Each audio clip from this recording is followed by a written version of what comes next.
Kinongelam Kakasi Students Union Education Cell, Balayalam do Samla Riches Malnyang, Assistant Education Secretary, Kilayakando Iurakam Sangma, Menteri Education, Ban Kerpat na kasorkar, Ban Siu Purai ki scholarship badang sa teng Syaki Samla Puli Kejela.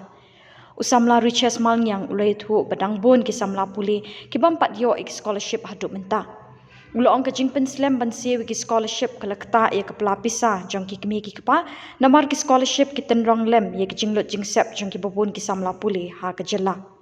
Usamla riches ulo ang baka sorkar kalakular ban shimkia ya kani batkan pelat lut iki pisa hadin belapet sani de kinong tre jong ka Directorate of Higher Technical Education.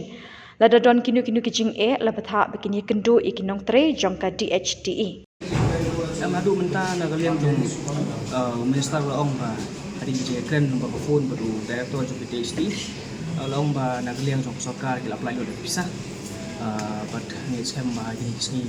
itu di supply mo pa jo scholarship lo kinang jo na kalian ni sang le banjur ya ka ba like sig kono ka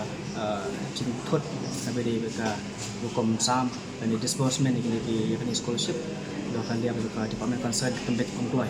nang kisamla kinang yo ya contoh yang pakai scholarship ama ni tips kami dulu pa ngit kami dulu pa bunyi ni sama pulih di bidang kami ni scholarship akabat siu ke baik kelas ke joki tam tali di benai pa kelas tang kelas ama jengan scholarship dulu ka yarap makan paham kena ya bagi bidang tek susu itu pulih joki ni dulu bentar dasing yang kalian jongka KSU Education Cell jongka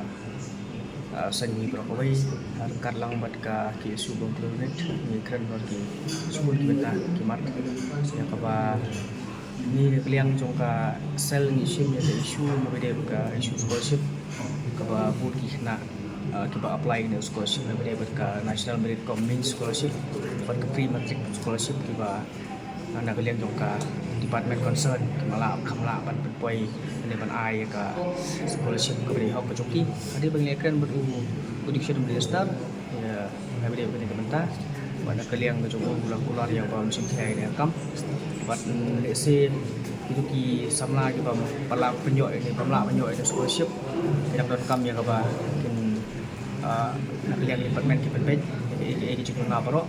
bat hakin kata ro ada tangdon parti samla ki ba sim pering kata disman baik kenyo ya scholarship tekila pa ya bali bi sipo ka DHTE ya ka ba ini ban verify nomor kalian ka suka kila apply tu bisa ka benta ka ba arpat ka bede ka portal macam function di portal bede ka National Merit Combined Scholarship yang tua kelas D kade mulai trik dari untuk menta apa kena di pisang ban apply ka renewal dan ka fresh dari pengalaman play ke portal dan kalian jong kaseng ni untuk education minister la banjur eu yang muncul kia ni kam nomor ba LSC kaji mo tekam jong portal berkelas di kangkut no tekan ora jeng sibu ni nah di bakbi nanti ya ban yo ini scholarship namba National Merit Combined Scholarship